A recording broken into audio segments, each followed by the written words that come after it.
Hello everyone and welcome back to my channel, and if you're new here, thanks for joining me. I'm Katie and today we're doing Bertober.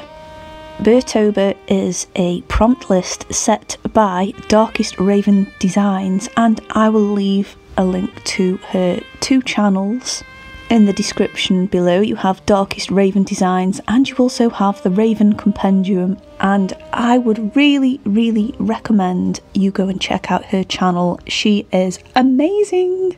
I'm pretty awful at making anything 3D, but when I do give it a go, I think the hints and the demonstrations that Chantel shows on her channel are fabulous. She has an amazing imagination and a very good eye for making replicas, and just go and check her channel out. I'll leave the links below. She set a alternative prompt list like a lot of other artists have, and I quite liked this one, and I know it's like a ton of work on top of Inktober as well as other things going on, but when I saw this prompt list I could not resist. However, time being a thing, I don't think I'd quite got it in me to do another 31 individual drawings, so I decided to stick it all down on one big piece of paper. Just to go into the materials I've used for this, I have used my Winsor & Newton India ink with a variety of paintbrushes for the main outlines and large blocked out areas. And then a firm favourite, and what I've used a lot throughout the month of Inktober, are my Faber-Castell Pitt pens, and I used the grey tones and maybe a few of the black pens just to touch up a few areas. I wanted this to sort of have a bit of a noir feel to it, and keeping it grayscale certainly did that. So let's talk a little bit about the whole thing that's going on here, shall we? Behind a mansion there's a graveyard, and behind that there's a place where a bunny wearing a top hat cuts dolls' hair to frame their face. It's a very haunted salon where old abandoned dolls go to become restored and rebeautified so no one will ever know. The bunny uses scissors to cut her client's hair. Upon a shelf, a plant and cat watch in wonderment and just stare.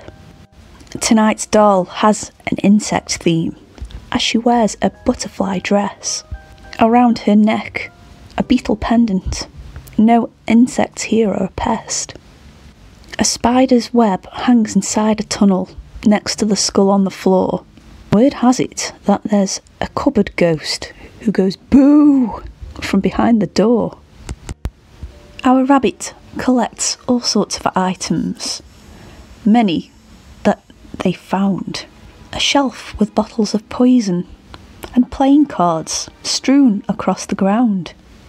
Our bunny does this for a hobby, and no money they will take.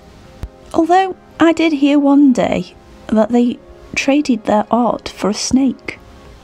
It's a full moon outside tonight, and there are plenty of bats flying, but that doesn't stop our bunny from doing all their styling. Holding the scissors carefully, our bunny takes a chop, and it seems quite ironic that the bunny is a lop. Our doll will be getting ready to go somewhere rather nice. As a reward for being finished, Lop will drink a latte pumpkin spice. It takes a long time for our rabbit to put together all the doll parts. A rose in hand when completed shows that this masterpiece had heart. Scraps of lace and buttons make up our rabbit's clothes. People wonder frequently, where did they get them from? Nobody really knows. Our bunny is quite partial to things that are quite sweet and can be often seen eating candy just as a little treat.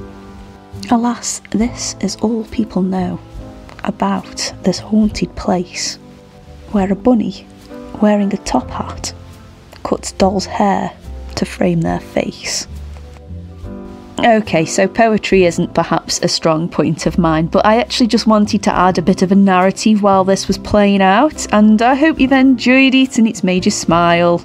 I tried to make all of the prompts in that little passage that I've just read out, but there were a couple that they just don't rhyme, so we've missed them out, but that's okay, they're all drawn on here. What I'm going to do is just let the rest of this play out whilst you enjoy it, and I will speak to you all at the end of this video.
Of course, now it is time for some lovely finishing touches with the Gelly Roll pen. Some areas were just a little bit too narrow to leave the white of the paper coming through, so I don't think it's cheating too much.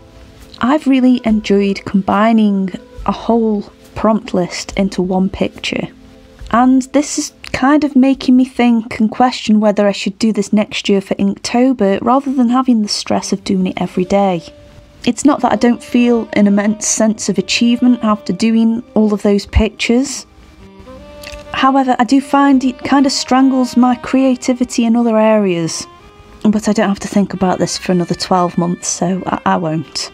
I just want to say a massive thank you to Chantel from Darkest Raven Designs for setting this prompt list. It has been a joy. They have not been vague like the other prompt list out there. And it just shows how well these all worked together to create one piece. I want to say thank you to you for watching, and I hope you've enjoyed my bad poetry and storytelling. And please as well, go and visit Darkest Raven Designs channel, it is awesome, you'll love it. If you're new here, please hit that subscribe button for more like this, and I'll see you on the next video. Bye!